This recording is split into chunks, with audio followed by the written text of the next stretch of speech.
A prominent physician educator from Harvard assembles a list of 5 things for longer life based on the medical literature. Welcome to ReachMD Book Club. I'm your host, Dr. John Russell. Today we are joined by Dr. Sanjiv Chopra, author of The Big 5 simple things you can do to live a longer, healthier life. Dr. Chopra, welcome to the show. Delighted to be on the show. Thank you so much. So what is your background as a physician? So I'm trained in Western medicine. I went to the All India Institute of Medical Sciences in New Delhi, prestigious medical school. And then I came for my postgraduate training to America, did my internship in New Jersey, moved to Boston in 1973, then did my residency and fellowship in gastroenterology and hepatology. I was very privileged to serve as the faculty dean for continuing medical education at Harvard Medical School for 12 years. And my real passion is teaching and mentoring. And in addition to speaking on topics in medicine around the country, around the world, I also speak on leadership. I've written a book called Leadership by Example, the 10 Key Principles of All Great Leaders. And I also speak on happiness and living with purpose. And in fact, that will be my next book. Well, terrific. So when you're putting together this list of kind of what is the thing that the lay person can do to improve their health, you really approached it as a academic Harvard physician, correct? That is correct. And in fact, I include some of these things in the talks I give, even in the most prestigious academic medical centers. So, Dr. Chopra, what was the impetus for writing this book? Were these just things you were doing in your own practice? Yeah, actually the impetus for writing this book was the fact that patients would be very surprised if I recommended coffee. And not only patients, but in my talks around the country, when I would bring up coffee and show a picture of Voltaire, the French philosopher, and ask how many cups of coffee did he drink every day, and the answer happens to be an astounding 50 to 72 cups of coffee a day. He lived to the ripe old age of 83 years. The physicians in the audience would be astounded and would ask, is coffee really good for you? And that really comes from the hepatology literature? Yeah, it actually started in the hepatology literature. I'm a hepatologist, liver specialist, and so I was very intrigued about 25 years ago when I came across an article that said coffee drinkers have lower levels of liver enzymes, appeared to have some kind of liver protection. And then studies came out and said they had less fibrosis, that if somebody drank 2 cups of regular coffee a day, they had a 50% reduction in hospitalization and mortality from chronic liver disease, which we think afflicts 1 billion people in the world, that if they have a risk for primary liver cancer, 2 cups of regular coffee a day confers a 40% reduction. Primary liver cancer mortality is now the 3rd leading cause of cancer mortality on a worldwide basis. And drinking 2 cups of regular coffee, 40% reduction. So I got intrigued about coffee and the liver. And then I started to look into its other health benefits, type 2 diabetes, Parkinsonism, cognitive decline, and then an article in the New England Journal of Medicine which sort of gelled it. And I got about 100 plus emails that day. Sanjiv, you're vindicated. The article about 3 years ago saying that coffee drinkers, men and women, have lower total and cause-specific mortality. I was fascinated about the part in the book about how coffee found its way to Europe and it was a banned substance for many years. Can you elaborate on that for us? Yeah, sure. So the legend of coffee is really fascinating. We call it coffee because it originated in a village in Ethiopia called Kaffa. And there was a shepherd by the name of Kaldi who took his sheep for pasture. And he noticed that in one particular pasture, they were very frisky and animated. They were consuming these red berries. So he made a brew out of it. He really enjoyed it. There was a monastery nearby, and a monk walked by every evening. And he actually scolded him. He said, Kaldi, you have partaken of the devil's fruit. So Kaldi ignored him. After a while, the monk said, let me try it. And when he tried it, he was able to stay up for his late-night prayers. And then it spread to Mysore, India, to Latin America, to different parts of the world. 700 years ago, a group of well-meaning people petitioned Pope Vincent III and said, this is truly the devil's drink and you need to ban it. And the Pope said, before I ban it, let me taste it. And when he tasted it, instead he baptized it, proclaiming, coffee is so good, the infidels should not have exclusive use of it. And right now, today, there'll be about 2.3 billion cups of coffee consumed every single day, the number one beverage consumed. So if I'm going to be recommending this for my patients, does it matter if it's regular coffee? It matter if it's decaf? Is there any data kind of discerning that? Yeah, that's a great question. It turns out that all the health benefits can be seen with regular as well as decaf coffee, with the exception of liver disease. For some reason, the decrease in liver disease is seen with regular coffee, not with decaf. It's not the caffeine, so tea doesn't confer that benefit, Coca Cola doesn't confer the benefit. Coffee has thousands of constituents, and amongst those are carviol and cafestol. And in the laboratory, one can induce toxic liver injury in an animal using a chemical. And if you repeat the experiment and pre-treat the animal with carviol or cafestol, it totally abrogates it. So we understand some of the mechanism. There seems to be a dose-dependent effect. I don't want any of the listeners to take what I'm saying next to heart and say, oh, this is a way not to worry about getting liver disease from alcohol by drinking coffee. But it turns out that we need to drink about a pint of whiskey a day or a liter of wine a day for 20 years to get alcoholic cirrhosis. And for decades, you and I were mystified about how come? How come only 20% after 20 years? Is it alcoholic dehydrogenase? Is it something in their genes? It turns out the answer is coffee. Art Klatsky published a paper looking at 123,000 subjects. And if one drinks that much amount of alcohol, a pint of whiskey a day, but drinks a cup of coffee, regular coffee a day, 20% reduction in alcoholic cirrhosis. 2 cups, 40%. 4 cups, 80%. It's not a license to drink heavily and then drink coffee. It will protect the liver, but as we all know, it can cause cerebellar degeneration, cardiomyopathy, diabetes. We can lose our job, ruin our marriage, kill people on the road. But what an amazing protective effect and a dose-dependent effect. So that really amazing. And everyone I talk to about your book is really very excited about the coffee thing. I think the brethren of physicians, certainly coffee runs through our bloodstream pretty thickly. So the second thing you wrote on was exercise. And can you kind of dive into some of that data? Yeah, so we know exercise is the single best drug, and that lack of exercise and wrong nutrition can lead to marked weight gain and obesity. Obesity is linked to 20 different cancers. If people have cancer and are obese, they have a worse prognosis than those with the same cancer and individuals who are not obese.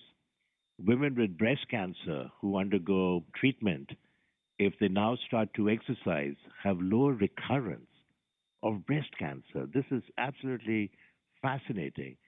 We don't really understand the mechanism, but it might have to do with the immune system.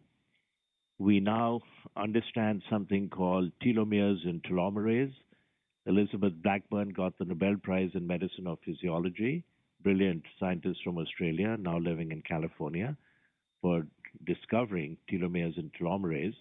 And longer telomeres means less cellular aging. And what causes longer telomeres? Exercise, Mediterranean diet, meditation. And then a study about just 3 weeks ago, coffee. People who drink coffee have longer telomeres. Exercise is the best drug. I think you and I have the challenge of getting our patients to exercise. And what I use in my practice, and many of our colleagues do, is motivational interviewing. So I certainly talk with my patients about fitness versus fatness, and I think really the studies are starting really to bear out that the people who might be heavier but are fit do better than the people who are skinnier and not fit. Oh, that's a great point. Thank you. So I talk about that 150 minutes a week, and we talk about steps. Is there any data in all this stuff?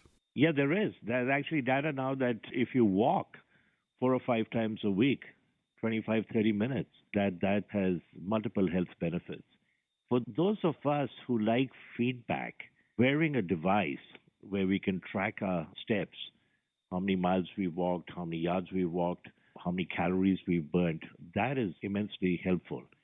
The other thing with technology is that I can have an exercise buddy. I'm based in Boston, but I could have an exercise buddy based in Chicago or in San Diego, and by email or by Skype, we are connecting, we are encouraging each other.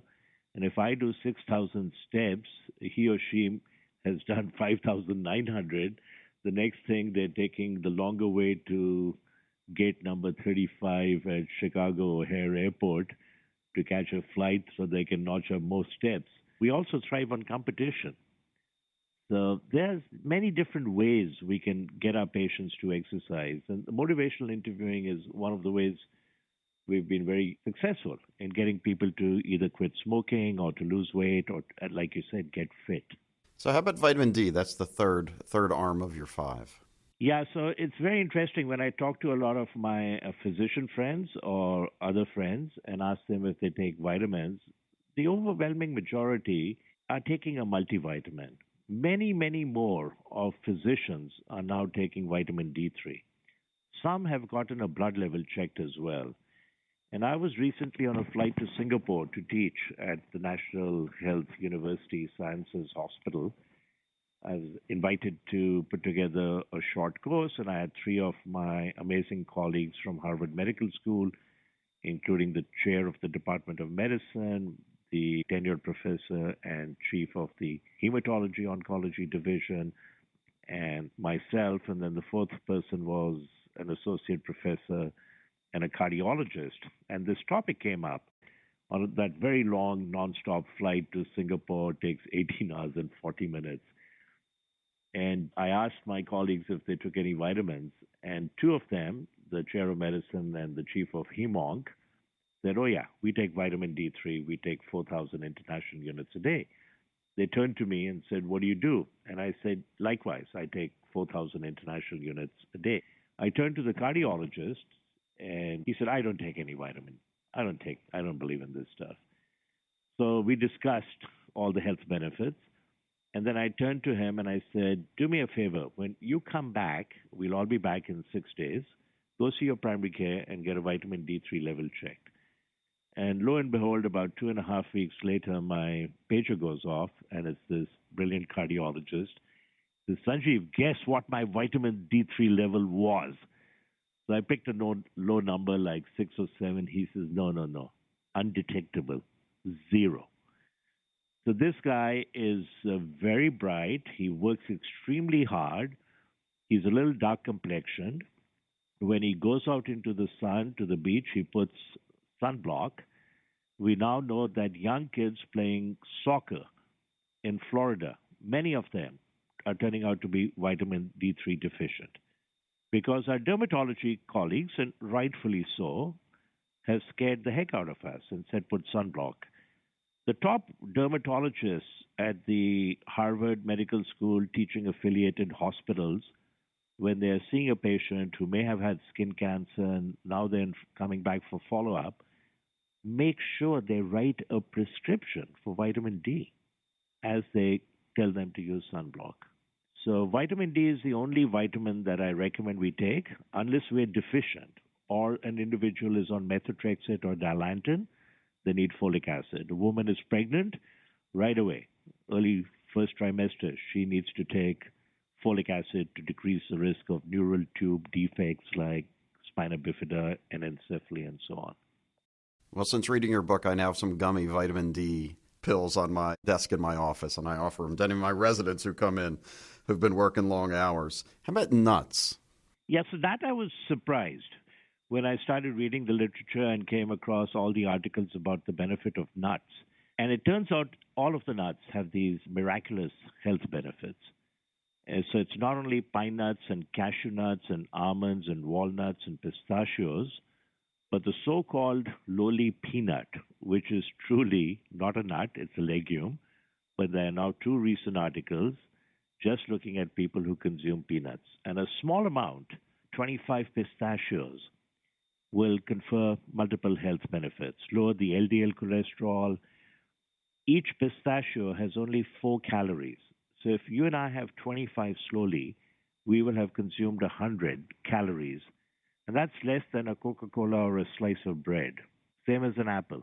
And then the study in the New England Journal of Medicine that showed that people who consume a small amount of nuts on a regular basis, and this is the part I hesitate to tell lay people, but I think it's okay to share. When I read that article carefully, it said people who consume a small amount of nuts every day, even if they don't exercise and are overweight, live longer. That is absolutely mind-boggling.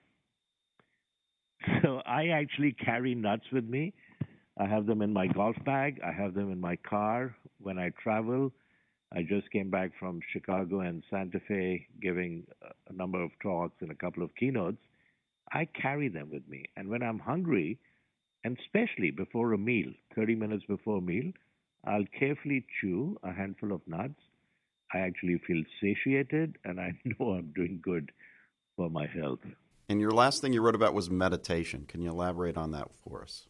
Right. So meditation, the science is catching up. For hundreds of years, maybe thousands of years, people have talked about the subjective experiences where they feel they're much more creative, they feel much more settled, they have a lot of silence, they feel anchored, they feel happier. But now the studies are catching up, and not only does it lower the blood pressure, oxygen consumption, lactate production, EEG coherence, but in long-term meditators, there are actually functional and anatomical changes in the brain. So the concept of neuroplasticity, which is sort of a relatively new concept in the sense that we used to say you can't teach an old dog new tricks. Well, we can. Even those of us in our 50s, 60s, 70s, we learn meditation. Within 4 weeks, there are these changes, anatomical changes on functional MRI. They're not as profound as we would see in the Buddhist monks meditating for many hours a day, as Richard Davidson, brilliant neuroscientist in Wisconsin, has studied. So there are anatomical changes, there are functional changes. Elizabeth Blackburn has shown with colleagues that meditators have longer telomere length. They have increased telomerase activity. There's a wonderful book. If somebody's looking for one single source to read a lot of the subjective experiences as well as the wonderful research, it's a book by Norman Rosenthal. He's a psychiatrist. He actually described seasonal affective disorder and has written two wonderful books. One is called The Gift of Adversity, and the second one is Transcendence. And in the latter book, he talks all about the health benefits of meditation, anatomical changes, physiological changes, subjective feelings. So, Doctor, for our listeners, there's an easy way to remember your 5 easy steps. Yeah, I think there's an easy way to remember. I tell a lot of friends and colleagues, I say, here's an easy way to remember. On a very nice sunny day, go for a brisk walk to your favorite Java shop. Don't put sunblock.